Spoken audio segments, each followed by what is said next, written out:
بسم اللہ الرحمن الرحیم۔ کافی اہم دن ہے، کافی اہم آج جو ہے وفاقی کابینہ کی ایک میٹنگ ہو رہی ہے جس میں فیصلہ لیا جا رہا ہے کہ اسٹیٹ بینک کو خود مختار کر دیا جائے۔ آج کی اخباروں میں جو ہے ہم دیکھ رہے ہیں کہ کچھ اخباروں نے اس کو تنقیدی نگاہ سے جو ہے بیان کیا ہے۔ یہ وہی اخباریں ہیں جب آئی ایم ایف کا پروگرام آگے نہیں چل رہا تھا تو روزانہ یاد دلاتی تھیں کہ حکومت نے اسٹیٹ بینک کی اور بجلی کے جو اداروں کی خود مختاری کا بل نہیں دیا، یہ کام نہیں کر رہے۔ لیکن آج جب وہ بل آ رہا ہے تو اس کو جو ہے پھر جو ہے الگ طریقے سے اس کو جو ہے دکھایا جا رہا ہے کہ یہ جو ہے شاید ملک اور قوم کے مفاد میں نہیں ہے۔ سب سے پہلی بات، اسٹیٹ بینک پاکستان کا ادارہ ہے اور اگر اسٹیٹ بینک مضبوط ہوگا تو پورا پاکستان مضبوط ہوگا۔ اسٹیٹ بینک اگر دیوالیہ ہوگا تو پورا ملک دیوالیہ ہوگا۔ ماضی میں یا ہوتا یہ ہے کہ اسٹیٹ بینک کا کام یہ ہوتا ہے کہ جب ملک بہت زیادہ مشکل معاشی دورائے سے گزر رہا ہو تو اسٹیٹ بینک کے پاس وہ طاقت ہوتی ہے کہ وہ جو ہے ملک کو معاشی بحران سے نکالے اور اس میں جو ہے وہ پیسہ فراہم کرے۔ جیسا کہ ہم نے کرونا کے بعد دیکھا، اسٹیٹ بینک نے بے تحاشا جسے کہتے ہیں کہ سہولتیں معیشت کو استحکام دینے کے لیے پرووائڈ کی۔ سب سے پہلے شرح سود کو نیچے لے کر آئے، پھر اس کے بعد انہوں نے کارخانے بند تھے، جو لوگ تنخواہیں نہیں دے پا رہے تھے ان کو ایک پیرول فائنینسنگ کا پروجیکٹ دیا کہ آپ آئیں، ہم سے پیسے لیں اور اپنے لوگوں کو تنخواہیں دیں اور اپنے کاروبار کو چلائیں۔ پھر اس کے بعد انہوں نے ٹرف جو ایک اکنامک ریلیف پروگرام ہے وہ نکالا اور کارخانوں کو کہا کہ آپ آئیں، اگر آپ نئے کارخانے لگانا چاہتے ہیں، اسی کارخانے کو بڑھانا چاہتے ہیں تو آپ ہم سے آ کے پیسے لیں۔ پھر اس کے بعد انہوں نے کہا کہ ڈیفر کر دی، انہوں نے لون کی، سود کی اور پرنسپل کی پیمنٹ 1 سال کے لیے کہ جو آپ نے پرانے قرضے لیے ہوئے ہیں ہم اس کو تیار ہیں ڈیفر کرنے کے لیے۔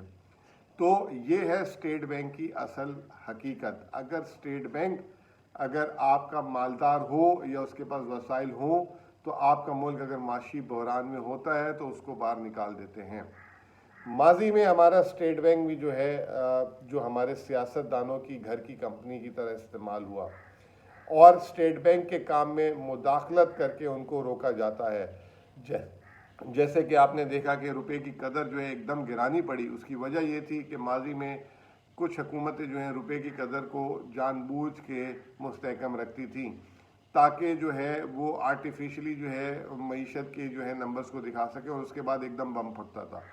اسٹیٹ بینک گورنر نے یہ آ کے یہ پہلا قدم لیا تھا اور سب کو پروف کیا، جو آج میں سمجھتا ہوں حکومت کے اندر بھی جو ایک کانفیڈنس آیا ہے وہ اسی وجہ سے آیا ہے کہ جب پچھلے سال انہوں نے کہا تھا کہ آپ جو ہے فری فلوٹ کر دیں ایکسچینج ریٹ کو، مارکیٹ بیس کر دیں، بجائے یہ کہ اسٹیٹ بینک فیصلہ کرے کہ آج روپے کی قدر اتنی ہونی چاہیے اتنی ہونی چاہیے، جو ڈیمانڈ اینڈ سپلائی پہ اس کو جو ہے چینج کر دیں۔ لوگوں نے کہا تھا اوہ روپیہ 180 ہو جائے گا، 200 ہو جائے گا اور قدر جو ہے پاکستانی روپے کی ختم ہو جائے گی۔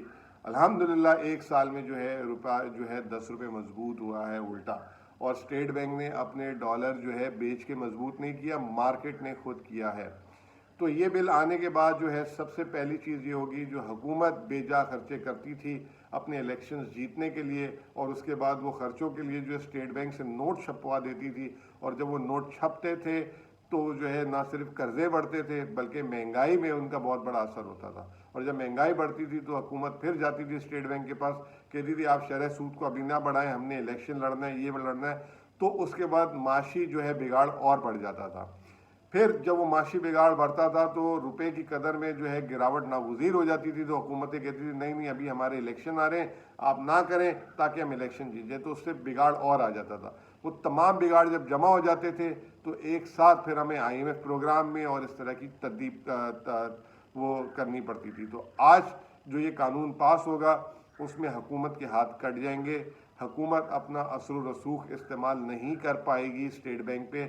جس کے ہمیں فوائد نظر آئیں گے. ایک تو یہ کہ ہمارے قرضے کنٹرول ہوں گے, حکومت جو ہے فسکل ڈسپلن لائے گی, حکومت جو ہے ایسا نہیں ہوگا کہ جو ہے جو مرضی چاہ دل میں چاہ اٹھا کے خرچے کر دیں اور اس کے بعد قرضے اٹھا کے آنے والی ہماری جو جنریشن ہے, جو ہماری آنے والی نسل ہے, اس پہ قرضے کا بوجھ ڈال دیں.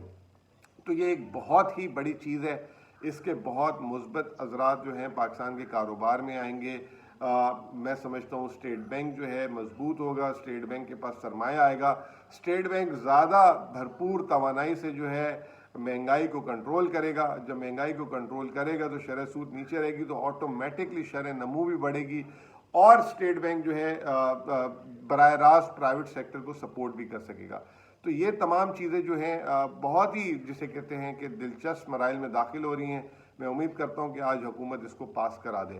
اسٹاک مارکیٹس پہ بھی اس کے بہت بہترین اور مثبت اثرات آئیں گے, اور ہمارا بینکنگ سیکٹر جو ایک ہیجانی کیفیت میں کئی سالوں سے مبتلا تھا وہ بھی بہتر ہو جائے گا. ان کی جو ہے جسے کہتے ہیں کہ بیلنس شیٹس اچھی ہو جائیں گی. فارینر کا ایک بہت اعتماد آ جائے گا اس پہ. تو اوور آل جسے کہتے ہیں کہ معیشت جو ہے اس کے ہم دیکھیں گے کہ بہت مثبت اثرات آ جائیں گے. اور اسی طریقے سے حکومت کو شاباشی دینی چاہیے کہ اسٹیٹ بینک کے بعد دوسرے جو ادارے ہیں پاکستان کے, ان کو بھی جو ہے خود مختار کرے. حکومت صرف قانون سازی کرے اور اس کے علاوہ ان اداروں میں خود مختار ان کو کرے, تاکہ یہ اپنے خود فیصلے کر سکیں, یہ جو ہے اپنی ٹیمز خود بنا سکیں, حکومت مداخلت نہ کرے. بہت بہت شکریہ.